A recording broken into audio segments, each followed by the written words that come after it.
আমরা ইনকিলাব মঞ্চ আমরা 4 দফা দাবি নিয়ে আজকের আমাদের মার্চ ফর কর্মসূচিতে যাওয়ার জন্য এখানে একতাবদ্ধ হয়েছি। আমাদের প্রথম দাবি হচ্ছে শহীদ ওসমান হাদিকে যারা খুন করেছে, সেই খুনের যারা পরিকল্পনা করেছে, খুনে যারা সহায়তা করেছে এবং খুনিদেরকে যারা এখন পর্যন্ত সাহায্য করে যাচ্ছে, প্রত্যেককে চিহ্নিত করে গ্রেফতার করে বিচারের মুখোমুখি করতে হবে।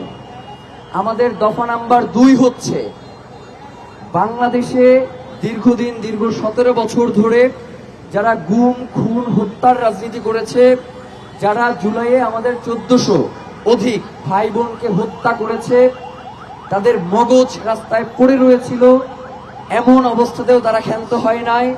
এমনকি তারা জুলাই পরবর্তী সময়েও তারা গুপ্ত হত্যা এবং শহীদ ওসমান হাদির মতো বাংলাদেশের স্বাধীনতা সার্বভৌমত্বের একজন অকুতোভয় বীরকে দিনে দুপুরে রাস্তায় গুলি করে হত্যা করেছে।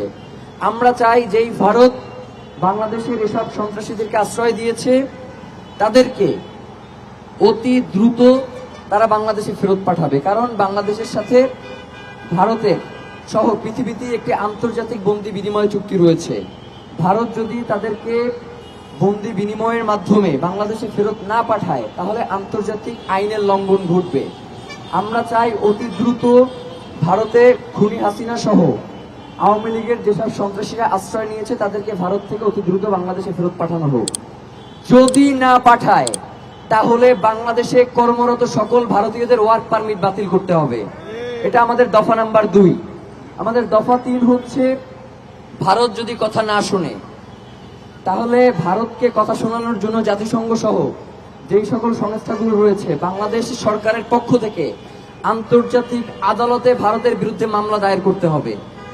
এবং আমাদের 4 নম্বর দফা হচ্ছে, আপনারা জানেন যে জুলাই পরবর্তী সময়ে আওয়ামী লীগের যে সকল দোসর রয়েছিল, যারা সিভিল ইন্টেলিজেন্স মানে হচ্ছে আমলাতান্ত্রিক কাঠামোর মধ্যে যারা রয়েছে এবং মিলিটারি ইন্টেলিজেন্স মানে আর্মি, ডিজিএফআই, এনএসআই সহ এই ধরনের প্রতিষ্ঠানগুলোতে কর্মরত যারা ভারতের তাবেদার, দিল্লির দাসত্ব এখন পর্যন্ত কায়েম করছে, তাদেরকে চিহ্নিত করে অতি দ্রুত গ্রেফতার করতে বিচারের মুখোমুখি করতে হবে। এই 4 দফা দাবি নিয়ে আজকে আমাদের এখান থেকে মার্চ ফর কর্মসূচি ঢাকার অত্যন্ত গুরুত্বপূর্ণ জুলাইয়ের 10টি স্পটে মার্চ ফর ইনসাফের কর্মসূচি নিয়ে তারা যাত্রা শুরু করবে।